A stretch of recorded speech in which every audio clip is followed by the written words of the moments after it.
Sir നമസ്കാരം. നമസ്കാരം. പിന്നെ കഴിഞ്ഞ 3-4 എപ്പിസോഡായിട്ട് സാറ് മറ്റേ നടിയെ ആക്രമിക്കപ്പെട്ട കേസിനെ കുറിച്ചുള്ള കാര്യങ്ങൾ വിശദീകരിക്കേണ്ടായി. അതിൻ്റെ നിയമപരമായ വിഷയങ്ങളെക്കുറിച്ചൊക്കെ. അപ്പോൾ നമ്മൾ ക്രിസ്മസിന് ചെറിയൊരു ഗ്യാപ്പ് ഉണ്ടായി. അപ്പോൾ നമ്മൾ വീണ്ടും ഇത് കണ്ടിന്യൂ ചെയ്യുക. അപ്പോൾ ഞാൻ ചോദിക്കുന്ന ചില സംശയങ്ങൾ, ഇപ്പോൾ ദിലീപ് ഓൾറെഡി നായകത്തെ എട്ടാം പ്രതി ഓക്കെ. അപ്പം ഞാനൊരു സംശയം ചോദിക്കുന്നത്, എട്ടാം പ്രതിയായിട്ടുള്ള നടൻ അദ്ദേഹത്തിൻ്റെ ഇത്രയും കാലത്ത്, അതായത് കഴിഞ്ഞ 6-7 വർഷങ്ങളായിട്ട് അദ്ദേഹത്തിൻ്റെ കരിയറിനെ ബാധിച്ചിരിക്കുന്ന ഒരുപാട് ദോഷകരമായിട്ടുള്ള അവസ്ഥ ഉണ്ടായിട്ടുണ്ട്. അദ്ദേഹം പ്രതിയല്ലെന്ന് ഇപ്പോൾ താഴത്തുള്ള പ്രതിയാണ്, പക്ഷെ കുറ്റവാളിയല്ല എന്നാണ് കോടതി. യെസ്, അതെ. അപ്പോൾ പ്രതിയല്ല, കുറ്റവാളിയാണെന്ന്. അല്ല, പ്രതിയാണ്, പക്ഷെ കുറ്റവാളിയല്ല. അപ്പോൾ അത് ഇപ്പം അങ്ങനെ കാണുന്നു. പക്ഷെ ഇനിയും മേൽക്കോടതിയിൽ പോകും, ഹൈക്കോടതി, അതുപോലെ സുപ്രീം കോടതിയിലൊക്കെ പോകുമായിരിക്കും. പക്ഷെ ഇത്രയും കാലത്തെ അദ്ദേഹത്തിനുണ്ടായിട്ടുള്ള നഷ്ടങ്ങൾ അതെങ്ങനെ നമ്മൾ പരിഹരിക്കപ്പെടും? അതൊരു ചോദ്യമാണ്. അദ്ദേഹത്തിൻ്റെ കരിയർ, ഇതൊക്കെ എങ്ങനെ ഇനി പരിഹരിക്കപ്പെടും? ഇനിയും പുതുതായി ഇപ്പോഴും പലരും സമൂഹത്തിൽ അദ്ദേഹം ഒരു കുറ്റവാളിയാണെന്നുള്ള രീതിയിൽ തന്നെയാണ് കാണുന്നത്. അപ്പോൾ അത്തരം ഒരു സാഹചര്യം ഇപ്പോൾ മുന്നോട്ട് പോയിക്കൊണ്ടിരിക്കുകയാണ്. അപ്പോൾ അറസ്റ്റ് ചെയ്യപ്പെടുന്ന സമയത്ത് വ്യക്തമായ തെളിവില്ലാതെ ഒരാളെ അറസ്റ്റ് ചെയ്തു എന്നല്ല നമ്മൾ ബോധ്യപ്പെടുന്നത്. സ്വാഭാവികമായിട്ടും ഒരു പ്രതിയെ നമ്മൾ അറസ്റ്റ് ചെയ്യുന്നത് അയാൾക്കെതിരെ തെളിവുണ്ടാവണം.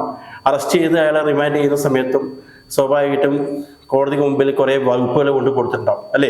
കൊടുത്ത് ഹാജരാക്കിയിട്ടുണ്ടാവും. ആ വകുപ്പുകളൊക്കെ നോക്കിയിട്ടാണ് ഒരാളെ റിമാൻഡ് ചെയ്യണം, വേണമെങ്കിൽ എത്ര ദിവസത്തേക്ക് എന്നൊക്കെ പറഞ്ഞ്. ഇപ്പോൾ കണ്ടിന്യൂസ് എനിക്ക് തോന്നി 86 ദിവസം മറ്റോ അകത്ത് കിടക്കേണ്ട ഒരു സാഹചര്യം ഉണ്ടായി.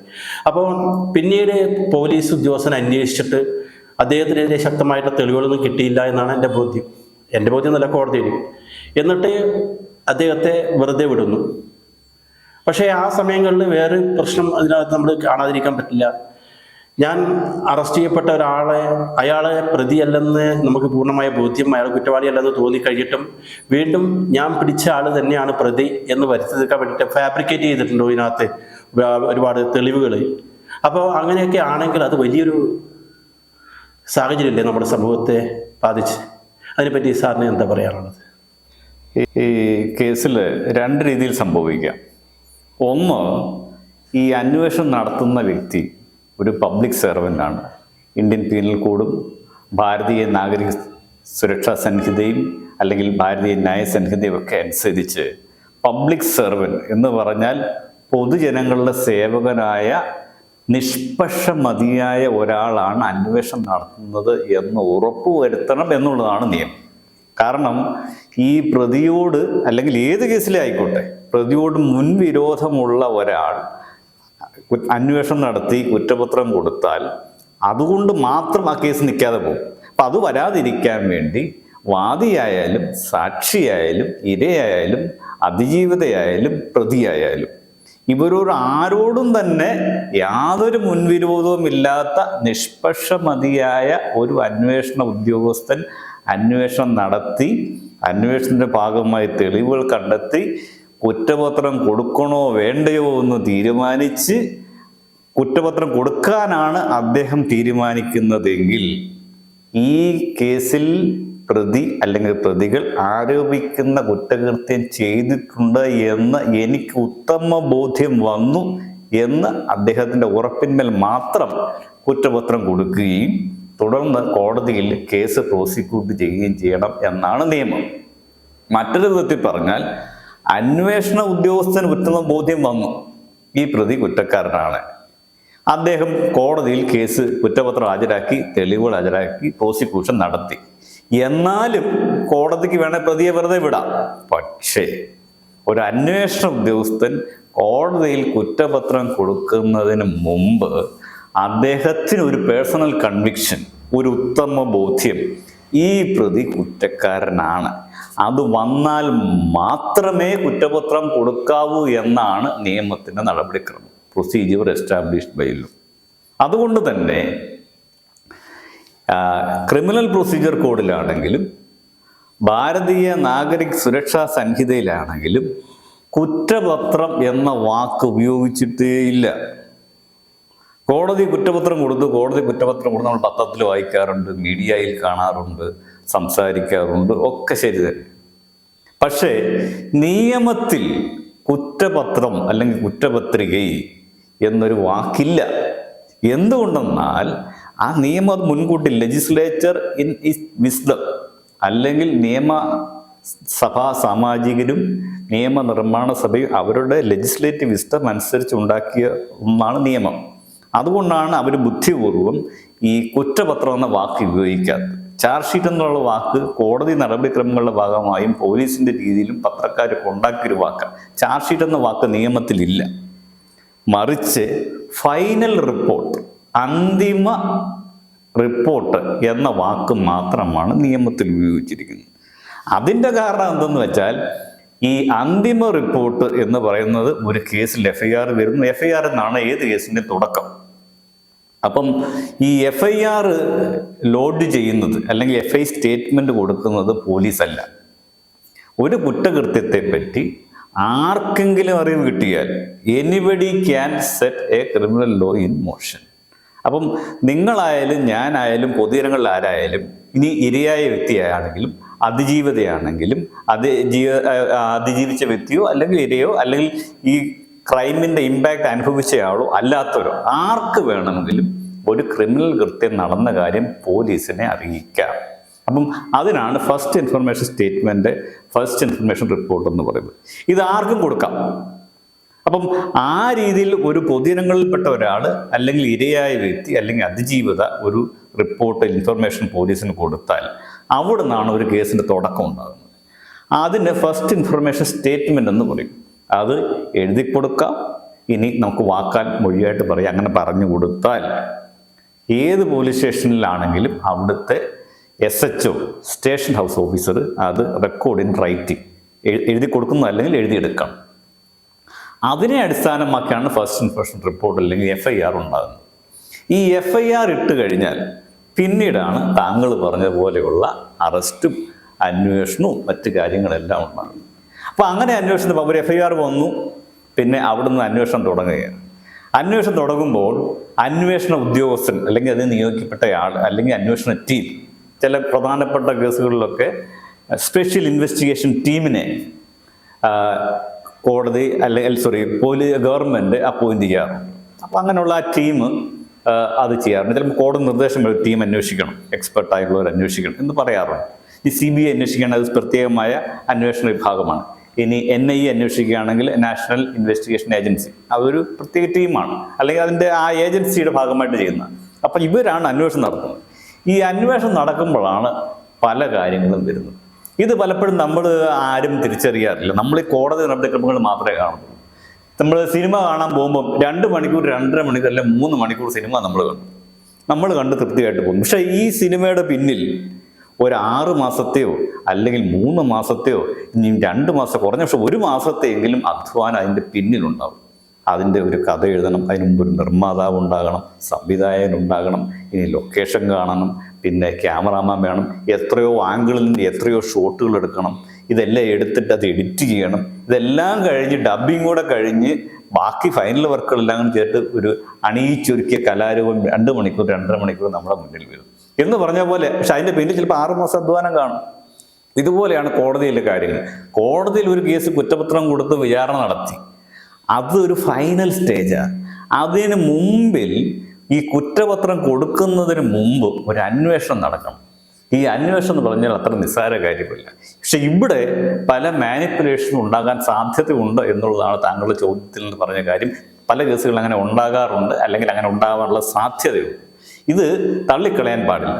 അപ്പോൾ അന്വേഷണ ഉദ്യോഗസ്ഥൻ അല്ലെങ്കിൽ അന്വേഷിക്കുന്ന ടീം അവരുടെ ഭാഗമായിട്ട് അവർ അന്വേഷണം നടത്തും. ഈ അന്വേഷണം എന്ന് പറഞ്ഞാൽ എന്താ? നമ്മളോട് അന്വേഷണം എന്താണ് അന്വേഷണം?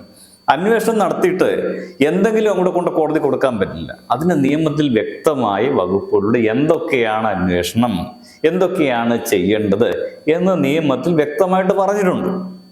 അപ്പം അതിന് ചില ഗൈഡ് ലൈൻ ഉണ്ട്. ഒന്ന്, ഒരു കേസിൻ്റെ അന്വേഷണ ഭാഗമായിട്ട് കേസുമായി ബന്ധപ്പെട്ട കാര്യങ്ങൾ അറിയാവുന്ന സാക്ഷികളുടെ മൊഴി രേഖപ്പെടുത്തുക. അതിനാണ് ഈ 161 സ്റ്റേറ്റ്മെന്റ് എന്ന് പറയുന്നത്. അപ്പം അങ്ങനെയുള്ള സ്റ്റേറ്റ്മെന്റ് രേഖപ്പെടുത്താൻ സാധിക്കും. അപ്പോൾ ഒരു കേസിൽ ഇപ്പം ഈ ആരോപിക്കുന്ന കേസിലായാലും ഏത് കേസിലായാലും ഒരു FIR ലോഡ് ചെയ്ത് കഴിഞ്ഞാൽ അന്വേഷണം തുടങ്ങിക്കഴിഞ്ഞാൽ അന്വേഷണ ഉദ്യോഗസ്ഥൻ ചെയ്യേണ്ടത് കേസുമായി ബന്ധപ്പെട്ട വ്യക്തികളുടെ മൊഴി രേഖപ്പെടുത്തുക എന്നുള്ളത്. അപ്പം ഇതുമായി ബന്ധപ്പെട്ട ആൾക്കാരോട് ചോദിക്കുന്നു, അവരുടെ മൊഴി രേഖപ്പെടുത്തുന്നു. ഈ മൊഴിയെല്ലാം രേഖപ്പെടുത്തിയതിന് ശേഷം ഇദ്ദേഹം ഇത് വായിച്ചു നോക്കുന്നു. ഇതിൽ ഒരു പ്രഥമ ദൃഷ്ടിയ കേസുണ്ട് എങ്കിൽ അത് ഒരു തെളിവായിട്ടാണ്. കാരണം സാക്ഷിമൊഴി ഒരു തെളിവാണ്, കോടതിയെ കുറ്റപത്രം കൊടുക്കാം. പക്ഷെ ഇവിടെയും മാനിപ്പുലേഷൻ സാധ്യത തള്ളിക്കളയാൻ പറ്റില്ല. 2 സാധ്യതകളാവും. ഒന്നാമത്തെ സാധ്യത എന്ന് പറയുന്നത്, ഈ അന്വേഷണ ഉദ്യോഗസ്ഥൻ ആൾക്കാരുടെ മൊഴി എടുക്കുമ്പോൾ പ്രതിക്ക് അനുകൂലമായി ആരെങ്കിലും മൊഴി പറഞ്ഞാൽ അവരെ അങ്ങ് ഒഴിവാക്കുക. ഞാൻ നടത്തിയ ഒരു കേസിനകത്ത് ഒരു പീഡന കേസാണ്. അതിൽ ഈ അതിജീവിതയുടെ അമ്മ പറഞ്ഞു ഇങ്ങനെ പീഡനം നടന്നിട്ടില്ല, തീർത്തു പറഞ്ഞു. അത് കേസിലെ പ്രതിക്ക് അനുകൂലമായ വിഷയമാണ്. ഉടൻ തന്നെ ഈ അന്വേഷണ ഉദ്യോഗസ്ഥൻ ചെയ്ത കാര്യം വെച്ചാൽ ഈ ഇരയുടെ അമ്മയെ കൂടെ കൂട്ടുപ്രതിയാക്കി. ഇവരോട് അറിഞ്ഞിട്ടാണ് ചെയ്തതെന്ന്. അവർ സത്യസന്ധമായിട്ട് പറഞ്ഞതാ, പക്ഷെ ആ സത്യസന്ധത മുഖവിലേക്ക് എടുക്കാതെ അവരെ കൂടെ കൂട്ടുപ്രതിയാക്കി. എന്നിട്ട് ഈ പാവപ്പെട്ട അമ്മ 8 വർഷമാണ് ജാമ്യം കിട്ടാതെ ജയിലിൽ കഴിഞ്ഞു. അവസാനം കീഴ്ക്കോടതി ശിക്ഷിക്കുകയും കൂടെ ചെയ്തു. അപ്പോൾ ഒന്നുകൂടെ അന്വേഷണ ഉദ്യോഗസ്ഥൻ ബലമായി. പക്ഷേ ഹൈക്കോടതി ഈ കേസിൻ്റെ അപ്പീൽ ഈ പ്രതികളെ രണ്ടുപേരെയും വെറുതെ വിട്ടു. അപ്പം ഇങ്ങനെ സാക്ഷിമൊഴികൾ വരുമ്പോൾ അതിൽ എല്ലാ സാക്ഷിമൊഴികളും സ്വീകരിക്കാതെ വരിക എന്നുള്ളതാണ് പൊതുവെ കണ്ടുവരുന്നൊരു പ്രശ്നം. ഞാൻ എല്ലാ അന്വേഷണ ഉദ്യോഗസ്ഥരെ പോലീസിനെ കുറ്റം പറയുകയല്ല. ഈ ഒരു സാധ്യത ഉണ്ട്. സത്യസന്ധമായി ചെയ്യുന്ന എത്രയോ പോലീസ് ഉദ്യോഗസ്ഥരുണ്ട്. അവർ ഈ അങ്ങനെ ആണെന്നാണ് നിയമത്തിൻ്റെ പ്രിസംപ്ഷൻ. ഒരു പബ്ലിക് സെർവൻ്റ് സത്യസന്ധമായി അന്വേഷിച്ച് കുറ്റപത്രം കൊടുക്കുന്നതാണ് നിയമത്തിൻ്റെ പ്രിസംപ്ഷൻ. അങ്ങനെ തന്നെയാണ് എല്ലാ കേസുകളും. എന്നാൽ ചില എക്സെപ്ഷൻസ് ഉണ്ടായി എന്ന് വരാം, ഉണ്ടെന്നല്ല, ഉണ്ടായി എന്ന് വരാം. അപ്പം ആ സാധ്യതയുടെ കോടതി വിലയിരുത്തും, അല്ലെങ്കിൽ നിയമം വിലയിരുത്തുന്നുണ്ട്. അതിൻ്റെ ഭാഗമായിട്ട് ചില സന്ദർഭങ്ങളിലെങ്കിലും പ്രതിക്ക് അനുകൂലമായി പറയുന്ന സാക്ഷികളെ ഒഴിവാക്കും. പ്രതിക്ക് അനുകൂലമായിട്ട് കള്ളം പറഞ്ഞെന്നാണ് ഒരുപക്ഷെ അവർ ധരിക്കുന്നത്. പക്ഷേ യഥാർത്ഥത്തിൽ പ്രതി നിരപരാധിയാണെന്നുള്ള കാര്യമായിരിക്കും അവർ പറഞ്ഞത്. അപ്പോൾ യഥാർത്ഥ അന്വേഷണ ഉദ്യോഗസ്ഥൻ ഫൈനൽ റിപ്പോർട്ട് കൊടുക്കുമ്പോൾ ചെയ്യേണ്ട കാര്യം എന്ന് പറയുന്നത്, പ്രതിക്ക് അനുകൂലമായിട്ടും പ്രോസിക്യൂഷന് അനുകൂലമായിട്ടും 2 രീതിയിലുള്ള മൊഴികളുണ്ട്. ആ 2 മൊഴികളും അങ്ങ് ഹാജരാക്കും. പണ്ടൊരു കേസിന് ഹൈക്കോടതി കേസ് നടന്നു. ആ കേസിൽ ഞാൻ അന്വേഷണ ഉദ്യോഗസ്ഥനെ ഞാൻ ബഹുമാനിക്കുന്നു, ഐ സല്യൂട്ട് ഹിം. പ്രതിക്ക് അനുകൂലമായിട്ടും എതിരായിട്ടുള്ള 2 മൊഴികളും അദ്ദേഹം കൊണ്ട് കോടതിയിൽ കൊടുത്തു. ഞാൻ ഹൈക്കോടതി കേസ് വാദിച്ചു. കോടതി ഇങ്ങനെ 2 രീതിയിലും മൊഴിയുണ്ട്. കോടതിയിൽ വാദിച്ചു. ഹൈക്കോടതി തന്നെ പ്രൊസീഡിങ്സ് ക്വാഷ് ചെയ്തു. പ്രതിക്ക് കോടതി ക്വാഷ് ചെയ്ത് വെറുതെ വിട്ടെങ്കിലും ഞാൻ ആ അന്വേഷണ ഉദ്യോഗസ്ഥനെ ബഹുമാനിക്കും. കാരണം അദ്ദേഹം 2 രീതിയിലുള്ള തെളിവ് സാക്ഷിമൊഴികളും കോടതിയിൽ ഹാജരാക്കാനുള്ള സന്മനസ് കാണിക്കും. ഇതാണ് ഒരു അന്വേഷണ ഉദ്യോഗസ്ഥരിൽ നിന്ന് കോടതിയും നിയമവും പ്രതീക്ഷിക്കുന്നത്. പൊതുജനങ്ങളെ നമ്മൾ തന്നെ 1000 കുറ്റവാളികൾ രക്ഷപ്പെട്ടാലും ഒരു നിരപരാധി പോലും ശിക്ഷിക്കപ്പെടരുന്നതാണ് നിയമം. അപ്പം അതുകൂടെ മനസ്സിലാക്കണം. നാളെ നിങ്ങൾക്കും എനിക്കും എതിരെ കള്ളക്കേസുകൾ വരാം. അങ്ങനെ വരുമ്പോഴേ ഈ കേസിൽ പ്രതിയായി താങ്കൾ പറഞ്ഞ പോലെയുള്ള ബുദ്ധിമുട്ട് മനസ്സിലാകത്തുള്ളൂ. ഒരാൾ കേസിൽ പ്രതിയായി കഴിഞ്ഞാൽ എന്താ സംഭവിക്കുക? അയാളെ അറസ്റ്റ് ചെയ്യുന്നു, മാധ്യമങ്ങളിൽ വരുന്നു, ഇനി അദ്ദേഹത്തിൻ്റെ ജോലി നഷ്ടപ്പെടുന്നു, അദ്ദേഹത്തിൻ്റെ വരുമാനം നഷ്ടപ്പെടുന്നു, സുഹൃത്തുക്കളും പരിചയക്കാരും ഒക്കെ അദ്ദേഹത്തെ അവഗണിക്കുന്ന സാഹചര്യം ഉണ്ടാകുന്നു. ഒരുപക്ഷെ ബന്ധുക്കളും അടുത്ത ബന്ധുക്കളും പോലും കുറ്റപ്പെടുത്തിയെന്ന് വരാം. അടുത്തൊരു ഒരു കേസിൽ ഞാൻ അറിഞ്ഞത്, ഒരു കേസിൽ ഒരു ചെറുപ്പക്കാരൻ പോക്സോ കേസിൽ പ്രതിയായി ജാമ്യം നിഷേധിക്കപ്പെട്ടു, അല്ലെങ്കിൽ പ്രതിയായ സാഹചര്യം ഉണ്ടായി. അദ്ദേഹം ആത്മഹത്യ ചെയ്തു. അദ്ദേഹത്തിൻ്റെ അമ്മൂമ്മ അല്ലെങ്കിൽ ഗ്രാൻഡ് മദർ ആത്മഹത്യ ചെയ്തു. അവരുടെ സഹോദരി ആത്മഹത്യ ചെയ്തു. കേസ് പ്രതിയായത് ശിക്ഷിച്ചൊന്നുമില്ല. ഒരു പോക്സോ കേസിൽ ഒരു ചെറുപ്പക്കാരൻ പ്രതിയായപ്പോൾ അതിൻ്റെ ഇമ്പാക്റ്റ് നോക്കിക്ക് 3 പേരുടെ ആത്മഹത്യയിലേക്ക് ആ ഒറ്റ പ്രതി എന്ന് പറഞ്ഞാൽ, ഈ താങ്കൾ ഒരു കാര്യം ശ്രദ്ധിക്കുന്നത് നന്നായിരിക്കും, ഈ കുറ്റവാളിയും പ്രതിയും 2ഉം 2. ഒരു കേസിൽ ഒരാൾക്കെതിരെ FIR വന്നു. ആ FIRൽ സംശയിക്കുന്നയാളെ, കുറ്റം ചെയ്യുന്ന ആളെ ആരാണ് എന്ന് രേഖപ്പെടുത്തുന്ന ഒരു കോളം നമ്പർ 7. ഈ കോളം നമ്പർ 7ൽ സംശയിക്കുന്ന ആളെ, അല്ലെങ്കിൽ കുറ്റം ചെയ്തു എന്ന് ആരോപിക്കുന്ന ആളുടെ പേര് വരും രേഖപ്പെടുത്തുക. അങ്ങനെയുള്ള ആളെയാണ് പ്രതി എന്ന് പറയുന്നത്. ഇതേ കേസിൽ തന്നെ അന്വേഷണ ഉദ്യോഗസ്ഥൻ അന്വേഷണത്തിന് ശേഷം ഫൈനൽ റിപ്പോർട്ട് കൊടുക്കുമ്പോഴും അയാൾ ഉപയോഗിക്കുന്ന വാക്ക് പ്രതി എന്നാണ്. ഒരാൾക്കെതിരെ ഒരു അന്വേഷണ ഉദ്യോഗസ്ഥൻ കുറ്റപത്രം, അതിൽ ഇപ്പോൾ ഒരു സംശയമുണ്ട് സാർ. അതെ, അപ്പോൾ സംശയമില്ലാതെ ഒരു അഭിപ്രായമാണ്. അതിപ്പോൾ നമ്മൾ പോലീസ് ഒരാളെ അറസ്റ്റ് ചെയ്യുന്നു. അറസ്റ്റ് ചെയ്യുമ്പോൾ അയാൾ സത്യമായിട്ടൊരു പ്രതിയല്ല, കുറ്റം ആരോപിക്കപ്പെടുന്ന ഒരാളാണ്. അതെ, നമ്മളിപ്പോൾ ചുറ്റുപാട് കാണുന്നത് പത്രമാധ്യമങ്ങളിലെ ചാനലുകളിലൊക്കെ സോഷ്യൽ മീഡിയയിലൊക്കെ ആയിട്ട് അയാളുടെ വീഡിയോ ഫോട്ടോസൊക്കെ എടുത്തിട്ട് അറസ്റ്റ് ചെയ്തു ഇന്ന കേസ്. അപ്പോൾ ഭയങ്കര പോക്സോ കേസ് കാരണം ഭയങ്കര ഷെയിമല്ലേ അത്. അപ്പോൾ അങ്ങനെയൊക്കെ അറസ്റ്റ് ചെയ്തു അയാളെ. അപ്പം മൊത്തം എല്ലാവരും ഐഡന്റിഫൈ ചെയ്തു. എന്നിട്ട് അയാൾ കോടതിയിൽ വാദപ്രതിവാദങ്ങൾ നടത്തി അയാൾ നിരപരാധിയായിട്ട് വിടുകയാണ്. മനസ്സിലായില്ലേ? അപ്പൊ അതിൽ ഈ അദ്ദേഹം നിരപരാധിയായിട്ട് വിടുന്ന അവസരത്തിൽ തന്നെ അയാൾ ഈ ശിക്ഷ ഓൾറെഡി അനുഭവിച്ചു കഴിഞ്ഞു പറയേണ്ടി വരും. ഇല്ലേ? മാനസികമായിട്ട് ജയിലിൽ കിടക്കുക മാത്രമാണോ ശിക്ഷ? അല്ല.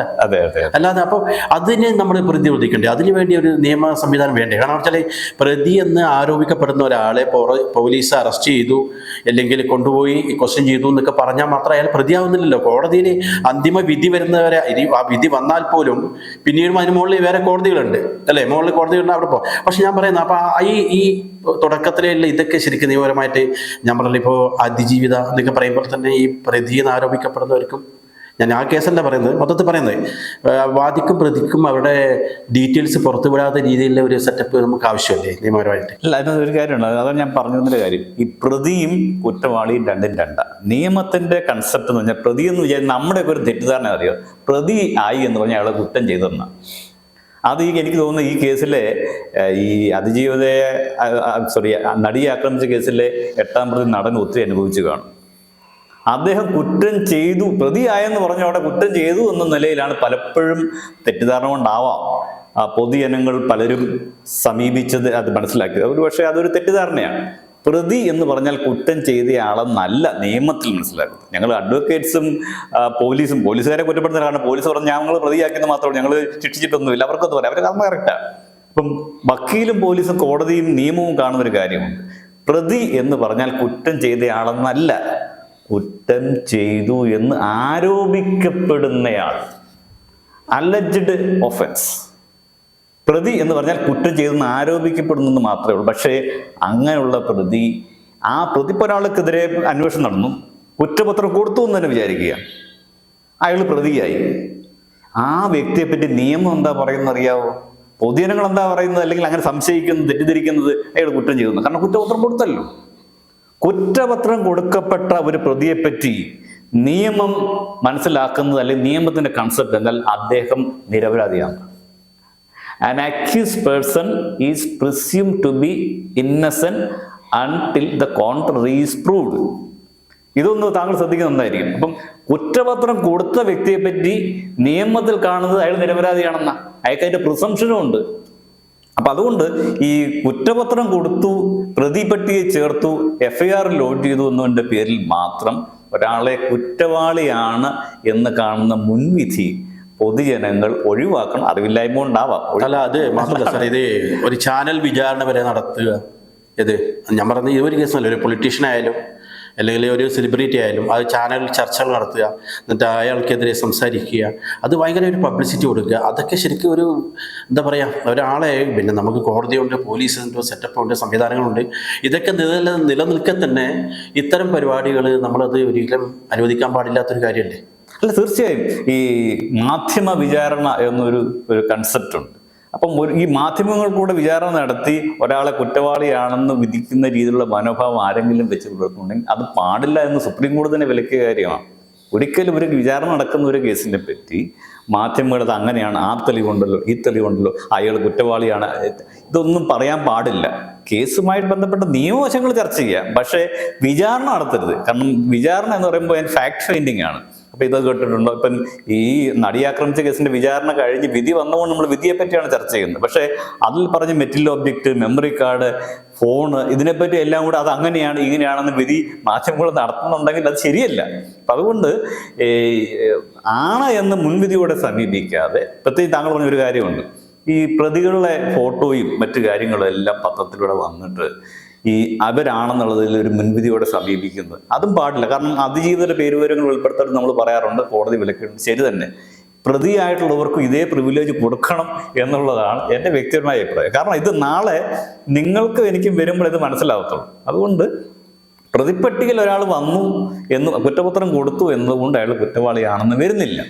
അപ്പം ഈ അന്വേഷണം നടത്തിയതിന് ശേഷം അന്വേഷണ ഉദ്യോഗസ്ഥ സാക്ഷിമൊഴികൾ രേഖപ്പെടുത്തുന്നു. ഇതിനുള്ള എതിരായിട്ടുള്ള വന്നവരെ എല്ലാവരുടെയും ചേർക്കുക. ഇവിടെയാണ് വേറൊരു പ്രശ്നം വരുന്നത്. കള്ളസാക്ഷി എന്നൊക്കെ ഇതിൻ്റെ എല്ലാവരും പറയുന്ന ഒരു കാര്യമാണ്. യഥാർത്ഥത്തിൽ ഉള്ള ആരോപിക്കപ്പെടുന്ന കുറ്റം തെളിയിക്കാൻ പറ്റുന്ന സാക്ഷികൾ ഇല്ല എന്നുള്ള സാഹചര്യത്തിൽ അന്വേഷണ ഉദ്യോഗസ്ഥനോ പോലീസോ വേണമെങ്കിൽ, ചെയ്യുമെന്നല്ല, വേണമെങ്കിൽ അവർക്ക് കള്ളസാക്ഷികളെ കൊണ്ടുവരാം. അങ്ങനെ കള്ളസാക്ഷികളെ കൊണ്ടുവരുന്ന സാഹചര്യങ്ങൾ പലപ്പോഴും ഉണ്ടാകാറുണ്ട്. അപ്പം ഇങ്ങനെയുള്ള കള്ളസാക്ഷികൾ വരുന്ന സാഹചര്യം ഉണ്ടെങ്കിൽ രണ്ട് പ്രശ്നങ്ങളാണ്. ഒന്ന്, ആ അന്വേഷണ ഉദ്യോഗസ്ഥൻ അന്വേഷണം നടത്തുന്ന വേണ്ട രീതിയിലല്ല, അദ്ദേഹത്തിൽ നിയമം മൂലം കൊടുത്തിരിക്കുന്ന അധികാരങ്ങൾ അദ്ദേഹം ദുർവിനിയോഗം ചെയ്യുകയാണ്. അവിടെ തന്നെ ഒന്നാമത്തെ തെറ്റ്. രണ്ട്, ഇങ്ങനെയുള്ളൊരു സാഹചര്യം നിയമം തന്നെ മുൻകൂട്ടി കാണുന്നുണ്ട്. അതുകൊണ്ടാണ് ഈ അന്വേഷണ ഉദ്യോഗസ്ഥൻ ഒരാൾ കുറ്റക്കാരനാണ് എന്ന് പറഞ്ഞ് കുറ്റപത്രം കൊടുത്താൽ പോലും നിയമം അയാളെ ശിക്ഷിക്കാത്ത എന്തുകൊണ്ടാണ്? അങ്ങനെയാണെങ്കിൽ ഒരു കാര്യം ചോദിച്ചുകൂട്ടെ, പോലീസുകാരൻ സർക്കാരിൻ്റെ ഉദ്യോഗസ്ഥനാണ്, നിഷ്പക്ഷമതിയാണ്, അയാൾ അന്വേഷിച്ചു, തെളിവുകൾ കണ്ടെത്തി, സർക്കാർ ചെലവിൽ അന്വേഷണം നടക്കുന്നത് ഓർക്കണം, തെളിവുകൾ കണ്ടെത്തി കുറ്റവാളിയാണെന്ന് അദ്ദേഹത്തിന് ബോധ്യപ്പെട്ടു, കുറ്റപത്രം കൊടുത്തു. താങ്കൾ പറഞ്ഞ പോലെ വകുപ്പുകളും ചേർത്തു. ആ ഇന്ന വകുപ്പുകൾക്ക് ഇന്ന ശിക്ഷയാണ് നിയമത്തിൽ പറയുന്നുണ്ട്. പിന്നെ നേരെ അങ്ങ് ശിക്ഷിച്ചാൽ പോരെ. എന്തുകൊണ്ടാണ് അയാളെ ശിക്ഷിക്കാത്തത്? ഒരു ചെക്ക് ആൻഡ് ബാലൻസ് നിയമത്തിൽ തന്നെ കാണുന്നുണ്ട്. അന്വേഷണ ഉദ്യോഗസ്ഥൻ സ്വാധീനിക്കപ്പെടാം, അദ്ദേഹം ദുരുദ്ദേശത്തോടെ പ്രവർത്തിച്ചു എന്ന് വരാം, കള്ളസാക്ഷികൾ ഉണ്ടായി എന്ന് വരാം, കള്ളത്തെളിവുകൾ ഉണ്ടായെന്ന് വരാം. അതുകൊണ്ട് നിയമത്തിൽ തന്നെ അന്വേഷണ ഉദ്യോഗസ്ഥർ കുറ്റപത്രം കൊടുത്താൽ പോലും പ്രതിയെ നേരെ ശിക്ഷിക്കാതെ സർക്കാർ വീണ്ടും പ്രോസിക്യൂഷൻ കോടതിയിൽ നടത്തണമെന്ന് നിയമം മൂലം ഉറപ്പുവരുത്തിയിരിക്കുകയാണ്. അന്ന് ഈ വിചാരണയും അന്വേഷണവും എല്ലാം നടക്കുന്നത് ഗവൺമെന്റ് ചെലവിലാണ്, സർക്കാർ ചെലവിലാണ്. ഈ സർക്കാർ ചെലവ് നമ്മുടെ നികുതി പണമാണ്. അപ്പൊ നികുതി പണം കൊണ്ട് അപ്പൊ ഒരു അനാവശ്യ ചെലവല്ലേ എന്ന് നമുക്ക് തെറ്റിദ്ധാരണ വരാം. പക്ഷെ അങ്ങനെയല്ല. നിയമത്തിൽ, റൂൾ ഓഫ് ലോയിൽ അടിസ്ഥാനപരമായ ഒരു കാര്യമുണ്ട്. വിചാരണ നടത്തി ഉചിതമായ ഒരു വിധി ഒരു അധികാരപ്പെട്ട കോടതി നടത്തുന്നവരെ ഒരാൾ പ്രതിയായാൽ പോലും നിരപരാധിയാണ്, വിചാരണ നടത്തി കുറ്റവാളി എന്ന് കണ്ടെത്തിയാൽ മാത്രമേ ഒരാളെ ശിക്ഷിക്കാവൂ എന്നുള്ളത് നിയമവാഴ്ചയുടെ അടിസ്ഥാന ഘടകങ്ങളിലൊന്നാണ്. അപ്പം അതിൻ്റെ ഭാഗമായിട്ടാണ് അന്വേഷണ ഉദ്യോഗസ്ഥൻ അന്വേഷിച്ചിട്ട് കുറ്റപത്രം കൊടുത്ത് കോടതിയിൽ വിചാരണ നടത്തിയിട്ട് കുറ്റവാളി എന്ന് കാണുന്നെങ്കിൽ മാത്രം ആ വ്യക്തിയെ ശിക്ഷിക്കുന്നത്. അപ്പം ഇതുപോലെയുള്ള ചില സാഹചര്യങ്ങളിൽ കള്ളസാക്ഷികൾ ഉണ്ടായെന്ന് വരാം. ഇനി രണ്ടാമത്തെ കാര്യം, കള്ളസാക്ഷി ആയതുകൊണ്ട് ഒരു അടുത്ത വിഷയം വരുന്നത് ഈ കോടതിയിൽ വിചാരണ സമയത്ത് ഇതിൽ ക്രോസ് വിസ്താരം എന്നൊരു സംവിധാനം നിങ്ങളൊക്കെ കേട്ടിട്ടുണ്ട്. ക്രോസ് വിസ്താരം, ഈ നിയമത്തിൽ ക്രോസ് വിസ്താരത്തെ പറ്റി എന്താണ് പറയുന്നത് അറിയാവോ? Cross examination is touchstone to find out the veracity of a witness. നമ്മൾ ഈ സ്വർണ്ണക്കടയിലൊക്കെ ചെല്ലുമ്പം അല്ലെങ്കിൽ ബാങ്കിലൊക്കെ ചെല്ലുമ്പം നമ്മൾ സ്വർണം പണയം വെക്കാൻ ചെല്ലുക. നേരെ സ്വർണം പണയം ബാങ്കിൽ വെക്കണമെന്നില്ല. ബാങ്ക് ആദ്യം ഇത് ഉറപ്പുവരുത്തും, എന്താണ് ഇത് സ്വർണമാണ് എന്ന് ഉറപ്പുവരുത്തിയാൽ മാത്രമേ എനിക്ക് ബാങ്കിൽ സ്വർണം പണയം വെക്കാൻ സാധിക്കത്തുള്ളൂ. അപ്പം അതിന് വേണ്ടിയിട്ട് ബാങ്കിൽ അപ്പോയിന്റ് ചെയ്തിരിക്കുന്ന ഉദ്യോഗസ്ഥൻ്റെ പേരാണ് അപ്രൂവർ. അപ്പം ഇദ്ദേഹം ഇത് നോക്കി, അപ്രൈസർ ഇത് നോക്കി, ഇത് ഒരു ടച്ച് സ്റ്റോണിൽ ഉരച്ച് നോക്കി ഇത് സ്വർണമാണ് എന്ന് ബോധ്യപ്പെട്ടെങ്കിൽ മാത്രമേ അത് ബാങ്കിൽ ഇത് എടുക്കത്തുള്ളൂ അപ്രൈസർ. അപ്പം ഇതിന് ഉരച്ച് നോക്കുന്ന ആ കല്ലിൽ ഉരച്ച് നോക്കുന്ന നമ്മൾ സാറിന് തട്ടാൻ കല്ലിൽ ഉരച്ച് നോക്കുന്ന നമ്മൾ സാറിന് പറയണം, അതിന് ടച്ച് സ്റ്റോൺ എന്നാണ് ഇംഗ്ലീഷിൽ പറയുന്നത്. അപ്പം ഈ ടച്ച് സ്റ്റോണിൽ സ്വർണ്ണിട്ട് ഉരയ്ക്കുമ്പം ഇത് തെളിഞ്ഞു വരും, ഇത് സ്വർണ്ണമാണോ ചെമ്പാണോ മറ്റെന്തെങ്കിലും ആണോ. അതിനാണ് ഈ ഉരച്ച് നോക്കുക എന്ന് പറഞ്ഞത്. കല്ലിൽ ഉരച്ച് നോക്കിയിട്ട് ഉറപ്പ് വരും. ഇതുപോലെ കോടതിയിലെ ക്രോസ് എക്സാമിനേഷൻ എന്ന് പറയുന്നത് touchstone to find out the veracity of a witness. സാക്ഷി പറയുന്നത് സത്യമാണോ ഇല്ലെന്ന് തിരിച്ചറിയാനുള്ള ഈ സ്വർണ്ണ തട്ടാൻ കല്ലിൽ ഉരച്ച് നോക്കുന്നതിനുള്ള ഒരു പ്രൊസീജിയറാണ് എന്നാണ് നിയമത്തിൽ പറയുന്നത്. പറഞ്ഞതും ഒക്കെയാണ്. പിന്നെ ഈ അതൊക്കെ ആ എക്സാമിനർ നോക്കി അത് ഓക്കെ പറഞ്ഞു. പക്ഷെ നമ്മുടെ വിഷയം അതല്ല. ഒരാളെ പ്രതിയെന്ന് ആരോപിക്കപ്പെടുകയും അയാളെ അറസ്റ്റ് ചെയ്യും, പോലീസ് ജാമ്യം കിട്ടാത്ത വകുപ്പുകൾ അയാളെ തലയിൽ ചേർത്ത് വെക്കുകയും ഇത് കോടതിയിൽ ഒരു അരമണിക്കൂറോ അല്ലെങ്കിൽ 10 മിനിറ്റോ സമയം കൊണ്ടാണ് ഒരു ജഡ്ജിൻ്റെ മുമ്പിൽ കൊണ്ട് ഹാജരാക്കുന്നത്, ഒരു മജിസ്ട്രേറ്റിൻ്റെ മുമ്പിൽ കൊണ്ട് ഹാജരാക്കുന്നു. അയാൾ ഈ വകുപ്പുകളൊക്കെ എടുത്ത് നോക്കുന്നു, ഏതൊക്കെ സെക്ഷനാണ് ഏതൊക്കെ വകുപ്പാണ് ഇട്ടിരിക്കുന്നതെന്ന്. അപ്പോൾ ഇയാൾക്ക് ജാമ്യം കൊടുക്കാവുന്നതാണോ അല്ലയോ ഒറ്റ തീരുമാനമാണ്. അവിടെ തെളിവില്ല, സാറെന്ന് പറഞ്ഞ പോലെ ഒരു നോക്കാനുള്ള സമയമില്ല, ഒന്നുമില്ല. അപ്പം തന്നെ ഓക്കെ 14 ദിവസത്തേക്ക് അവിടെ എനിക്കൊന്ന് 15 ദിവസമാണ്. മാക്സിമം 15ആണ്. അപ്പം 15 ദിവസമാണ്. പക്ഷെ 14 ദിവസമാണ് അതിന്റെ അറസ്റ്റ് ചെയ്ത് അന്ന് മുതലാണ് ഈ 15 ദിവസം അല്ലേ? അങ്ങനെ വന്നു. ഈ 14 വാക്ക് നിയമത്തിൽ 15 എന്നാണ് പറയുന്നത്. 14 ദിവസം. ഓക്കെ. അപ്പൊ അങ്ങനെ അയാളെ റിമാൻഡ് ചെയ്യുന്നു. അപ്പൊ അന്ന് മുതൽ അയാൾ ജയിൽ ശിക്ഷ അനുഭവിക്കുകയാണ്. ഈ ഉരച്ചു നോക്കലും സാറ് പറഞ്ഞ ഈ എവിഡൻസും പരിപാടിയൊക്കെ രണ്ടാമത് സെറ്റപ്പ് ഇതാണ് പരിപാടിയാണ് അല്ലേ? അപ്പൊ അത് ഓൾറെഡി ആര് ശിക്ഷിക്കപ്പെട്ടു. പിന്നെ ഈ അതോടൊപ്പം അനുബന്ധിച്ചത് അറസ്റ്റ് ചെയ്യപ്പെട്ട് അല്ലെ പോലീസ് കേസ് എടുത്തു കഴിഞ്ഞാൽ അപ്പൊ ആ ഒരു സാധനം മാത്രം മതി മാധ്യമങ്ങൾക്ക് ഇത് പ്രസിദ്ധീകരിക്കാൻ. അല്ലെങ്കിൽ കേസോ കൂട്ടങ്ങളോ ആയി കഴിഞ്ഞാൽ എന്തിന്റെ അടിസ്ഥാനത്തിൽ അതാ പോലീസ് കേസുണ്ട് എടുത്തിട്ടുണ്ട്, അതാണ് തെളിവ്, അതുകൊണ്ടാണ് ഞങ്ങൾ പ്രസിദ്ധീകരിച്ച് അങ്ങനെ അയാളുടെ ഫോട്ടോയും ഡീറ്റെയിൽസും കുറേ എഴുതി പിടിപ്പിച്ച എവിടെന്നെങ്കിലും പറഞ്ഞു കേട്ടോ കഥകളൊക്കെ അടച്ചിട്ട് അങ്ങോട്ട് ഇറക്കുകയാണ്. അയാൾ പ്രതിയായി. ഈ ചില കേസുകളിൽ ശിക്ഷിക്കപ്പെടാതെ അയാൾ നിരപരാധിയാണെങ്കിലും അയാൾ ജാമ്യം കിട്ടി പുറത്തിറങ്ങി ആത്മഹത്യ ചെയ്യുന്ന ഒരുപാട് കേസുകളുണ്ട്. ഈ പ്രതിയല്ല, പ്രതിയെന്ന് ആരോപിക്കപ്പെടുന്ന ആൾ. അപ്പോൾ ഇതൊക്കെ അയാൾ പിന്നീടായി അദ്ദേഹം നിരപരാധിയാണെന്ന് നമ്മൾ അറിയുന്നത്.